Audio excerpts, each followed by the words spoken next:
అందరికి నమస్కారం. ఈరోజు మన ట్రాన్స్ఫర్మేషన్లో డే 14 అనమాట. So morning pre workout banana తీసుకుని అయితే వర్కౌట్కి వెళ్ళిపోయినా. ఈరోజు మన full day back and biceps. Back ఒక 2 వేరియేషన్స్ అయితే ట్రైన్ చేసిన, అంటిల్ ఫెయిల్యూర్ 2 పుల్ మూమెంట్స్ అనమాట.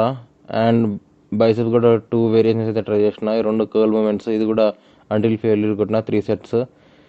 వర్కౌట్ అయితే మంచిగా వచ్చేసింది. మంచిగా బైసెప్ ఫెయిల్యూర్కి ట్రైన్ చేసి నేనైతే వర్కౌట్ అయితే కంప్లీట్ చేసేసిన. వర్కౌట్ అయిపోయి ఫ్రెష్ అయినాక నేనైతే టిఫిన్ తిన్నా అనమాట. ఇది స్ప్రౌట్ సలాడ్. ఈరోజు చెక్ చేయలేదు.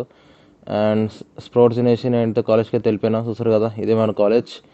అండ్ లైబ్రరీలో అయితే కూర్చున్న పోయి కొంచెం వర్క్ ఉండే, ప్రాజెక్ట్ రిపోర్ట్ చేయాలి. అండ్ నేను చూసారు కదా, లైబ్రరీ ఖాళీ ఉంది, ఇంకెవరు లేరు, ఒక్కనే ఉన్నా. అండ్ తర్వాత లంచ్కి అయితే వచ్చేసిన. అన్నం, పరోటా అండ్ పన్నీర్ కర్రీ. ర్యాంప్ ఉంది లంచ్ ఈరోజు అయితే. మంచిగా చెట్ల కింద బెంచ్ మీద కూర్చొని లంచ్ అయితే కంప్లీట్ చేసిన నేను. 2000 years later.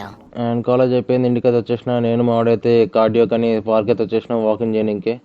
ఒక హాఫ్ అన్ అవర్ అట్లా వాకింగ్ చేసి నేనైతే ఇంటికి వెళ్ళిపోయినా అనమాట మంచిగా సాయంత్రం. And night dinner upma with పెరుగు. అండ్ డిన్నర్ తినేసి పడుకుంటా. Thanks for watching guys. See you tomorrow.